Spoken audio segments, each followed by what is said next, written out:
Hello, welcome to the channel again. This is an old video. It's more or less an old school, and Adeola Fayehun did some wonderful works. You know her. So I found the video, and this is another season of Otobolization. So at the Otobo Gate, uh, suddenly Otobo has resurfaced, and suddenly Suleiman is fighting tooth and nail to cover these things up and to maybe exonerate himself from any form of blame. This was a video that Adeola did several years ago. There was something that Ricky pointed out in one of our live show here that I found in that video. So please, I'd like you to just sit, relax, and enjoy the video. You know, Adeola, in a wonderful comical way, she will make you laugh, but then she will pass her story, her information, just raw as that. God bless you. I'll be seeing you in the next video. Till then, from me to you, shalom.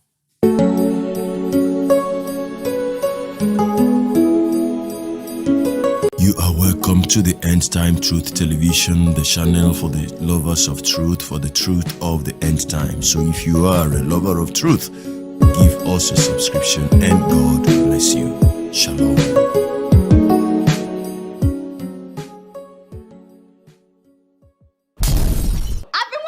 About this next story for like a whole month, but other things kept coming up, like Dino saying he has 7 degrees. I had to talk about that. And Osimhen, the vice president, handling business when Buhari was away. And of course, they found $50 million in an apartment in Ikoyi. I had to talk about that. So finally, I get to talk about Apostle Suleiman and the sex scandal. Hit me one time.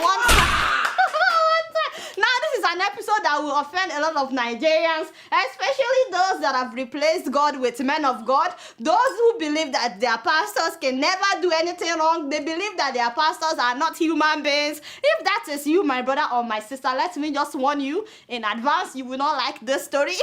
So you can just turn it off right now and go to Bible studies. Okay, nothing spoil. But if you are still watching me, on March 3rd, a popular Nigerian pastor had policemen arrest a 23-year-old lady, that is Stephanie Otobo, who was actually based in Canada prior to her arrest. She was at a bank in Nigeria when policemen beat her up and took her directly to Kirikiri prison without trial.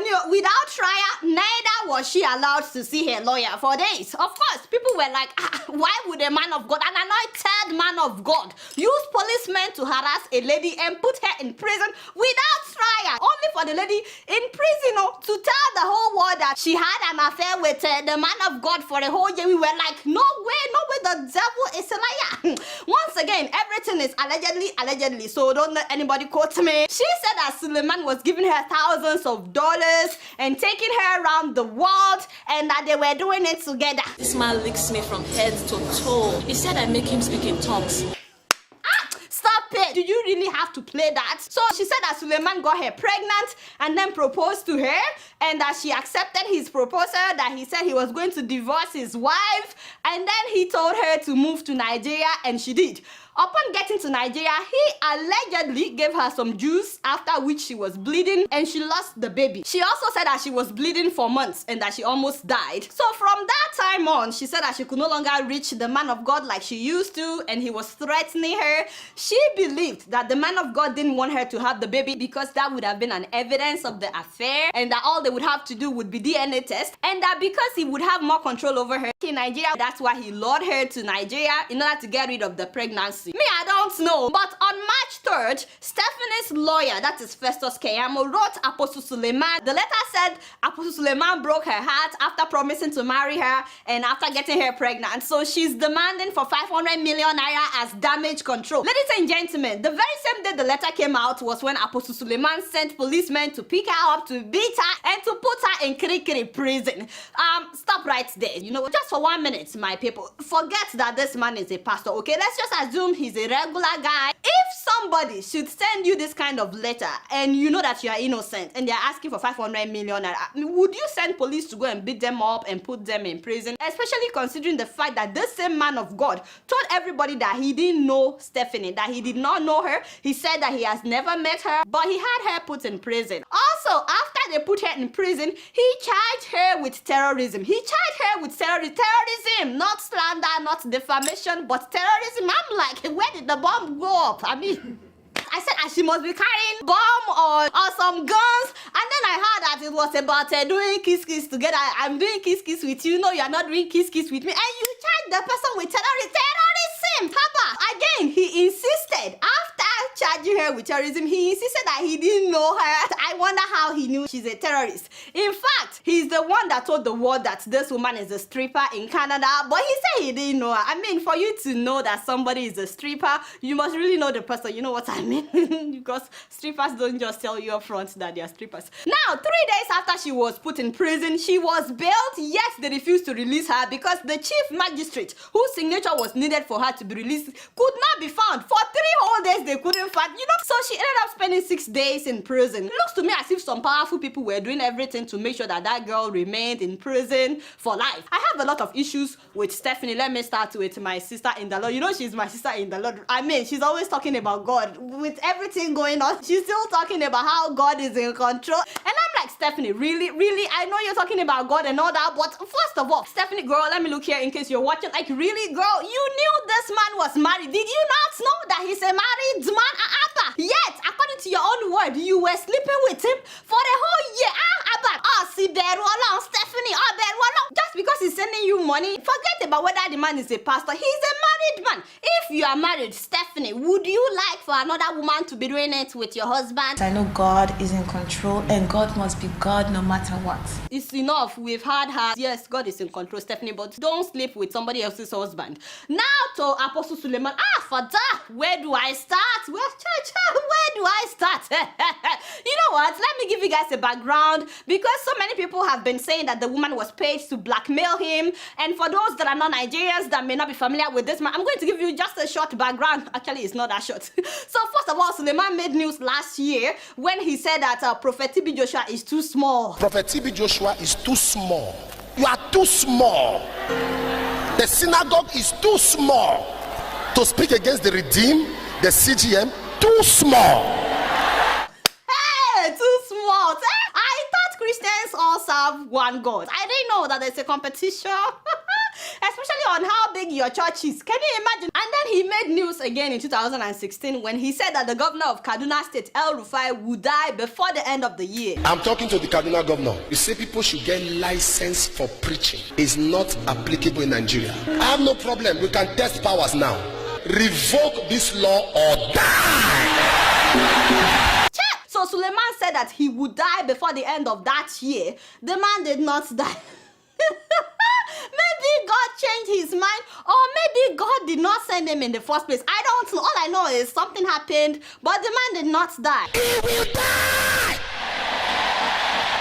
And what is wrong with you? Didn't I just say the man did not die? So sorry, I'm still giving you guys background, about the apostle. So please bear with me. In January of this year, when Fulani herdsmen were killing people in southern Kaduna, the man of God said to his church members that if they see any Fulani herdsman around the church premises, that they should kill him and cut off his head. And I've told them in the church here, around these premises, that any Fulani herdsman that just entered by mistake, I want to pretend, kill him, cut his head. I'm not saying that it's okay for Fulani herdsmen to kill people. It is absolutely wrong. And the way the Nigerian government reacted to that story is terrible. It is terrible. It's true that the Nigerian government has not taken the killings in southern Kaduna seriously. No, they have not. In fact, it's a shame how the government has handled the situation. And some people believe till today that this is because the president is Fulani and the herdsmen are also Fulani. So you understand? So that is absolutely wrong. But at the same time, you cannot tell me that was the Holy Spirit speaking through Apostle Suleiman. Cut his head. After he made that statement, the DSS tried to arrest him when he went to Ekiti to preach. At his hotel in the middle of the night, they came. They said that his statement was instigating violence. But guess what? The man of God called Governor Ayo Fayoshe and he went to stay at Fayoshe's house. The truth I want to pass out If I spend a day with the security operatives, I have churches in 42 countries, and I've alerted them. Every Nigerian embassy in those countries will be in trouble. Did he just say if he spends one night with the police that all Nigerian ambassadors will be in trouble? I know a lot of people provoke you. Father, think about your children and have mercy. If I spend one day with the security operatives, the damage that will happen in Nigeria will take 1 year to repair. Stop it right there. He just said that if he spends one day behind bars, that the damage that would happen in Nigeria will take 1 year to repair. No. You see, Apostle Suleiman, I hope you are watching. This kind of thing, it upsets me. You know you have that kind of power, yet you called Fayoshe to come and rescue you, man of God. Next time, you are supposed to let them arrest you so that when the damage begins, you can tell the whole world that, hey, you see, this is happening in Nigeria because they arrested me. You don't say that kind of a thing when you are sitting in the comfort of Fayoshe's house under that AC. Now that is when you are talking. That is not correct. Next time, man of God, let them arrest you and then let the manifestations start. Anyway, somebody must have talked sense to the man of God, because during his crusade the next day, the very next day after they tried to arrest him, he changed his tone. Please, let me say this. We need peace in Nigeria. Don't do anything. Did he just say don't do anything? We need peace in Nigeria, and there'll be peace in Nigeria.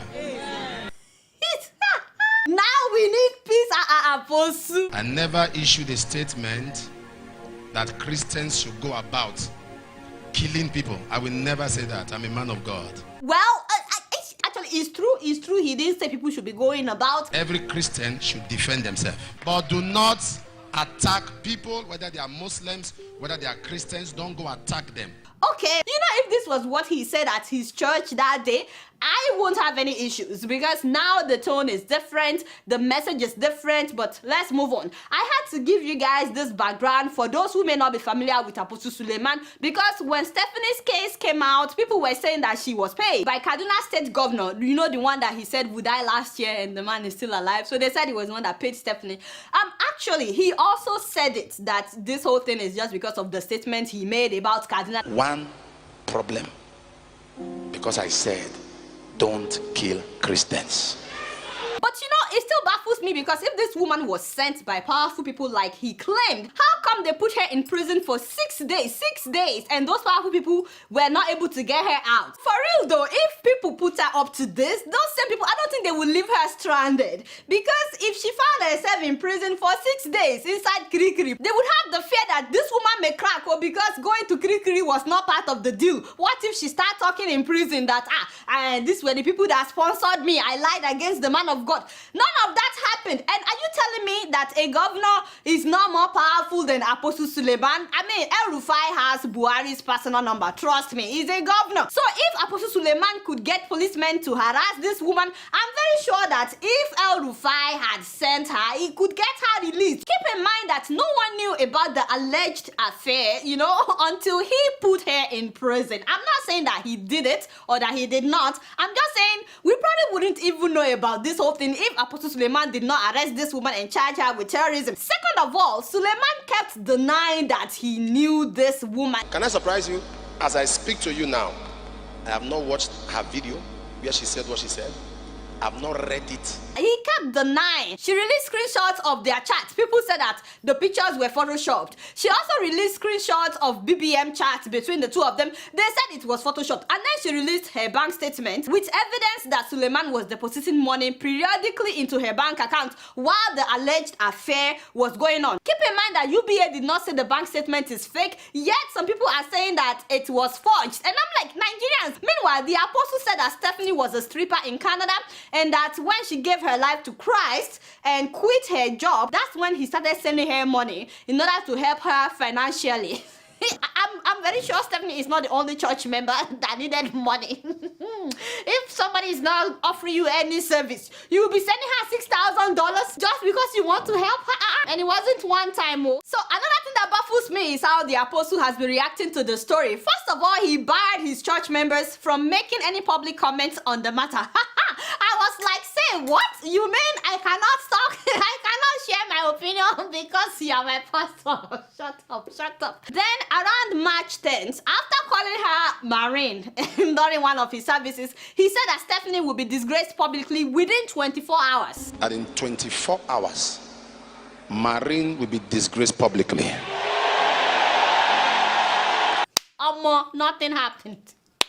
No, nothing happened. He also said that the truth will be exposed within 24 hours. In 24 hours, the truth will be exposed. Well, it looks to me like the truth has been exposed over and over, but the woman is still not disgraced publicly. And it's been more than 24 hours. This was the beginning of March. In 24 hours, Marine will be disgraced publicly. Didn't I just say she was not disgraced publicly? What do you want? Has 24 hours not passed? What is your problem? I'm tough, man. I'm tough. You can't bring me down, man. Hey! Oh my God! This is a man of God. I'm tough. You can't bring me down. Hey, tell me something. At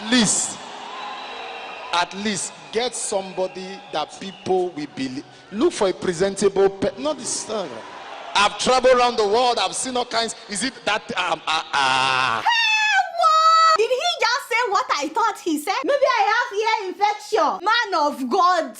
Man of God basically said the woman is wawa, that she's ugly. If I were to go to the market, there are people that will sell pepper for me. I won't buy. No, he did not. Basically said she's not his type. Father. After saying all these things at the beginning of March, this same man of God said to his church that he has never seen any video of Stephanie. So how did he know that she's ugly? I was told the young lady did several videos. As I speak to you, I have not watched one. I have not read one. Damn, this man is a liar. I can't take anything except lies. I thought we left this with Lai Mohammed. What is Apostle Suleiman looking for? No, baby, no, don't lie. Forget about whether he's a pastor. Do you know that at first he said that he had no hands in her arrest? Like, he actually said he had nothing to do with her arrest. But his name was on the court document where he charged her with terrorism. And yet he told people he did not have any hands in her arrest. I'm like, hey, man of God. After that, he told his church members that anyone that believes the story should be removed from any ministry, you know? Even some members of this our church, we are having double minds. Please mark those members. Mark them all. If they are in departments, remove them. Remove them, because those are demons. No, he did. He just... I think I've had enough fun. If you're an usher, you can no longer be an usher in his church. If you were in the choir, you can no longer be in the choir. If they are in your Facebook or your this thing, tell them you are deleting them. Hey, what? But you know the one that got me the most was when he said this. If you have watched that video and you believed, or you contemplated believing, or you were bothered about it, do me a favor now. Knock your head. Did he just say they should knock their head? It's either you should knock yourself back to consciousness because your brain traveled, or knock stupidity out of your head. And I just say to my fellow Nigerians, you know, please, you do not have to stay in a church where the pastor can either tell you to knock your head or he can knock your head. Please, Jesus will never tell you to knock your head.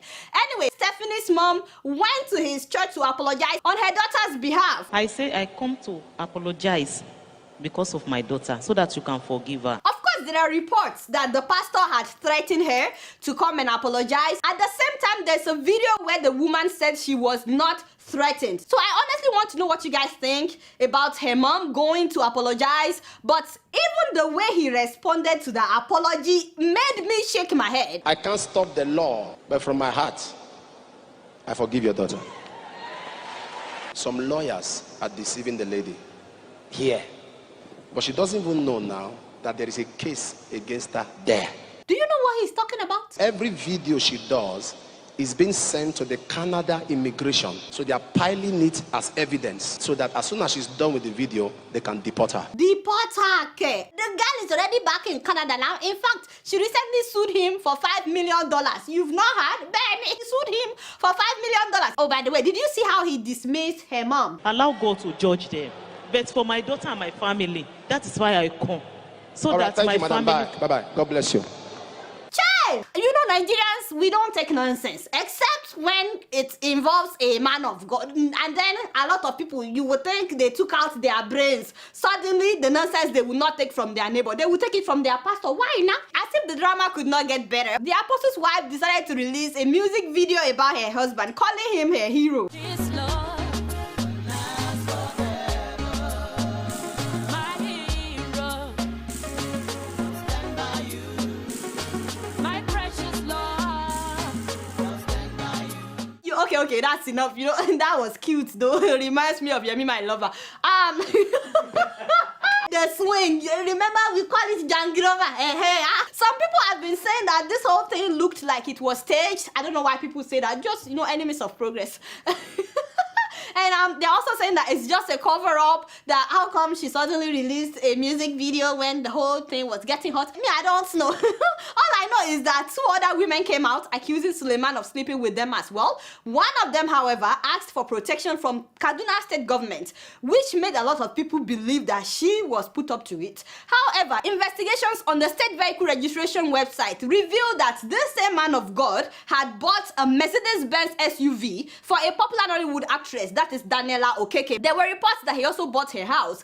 However, within 24 hours, the state vehicle registration website had removed his name as the owner of the car, as in the name was there yesterday. By the following day, it was gone, and people were like, something smells fishy.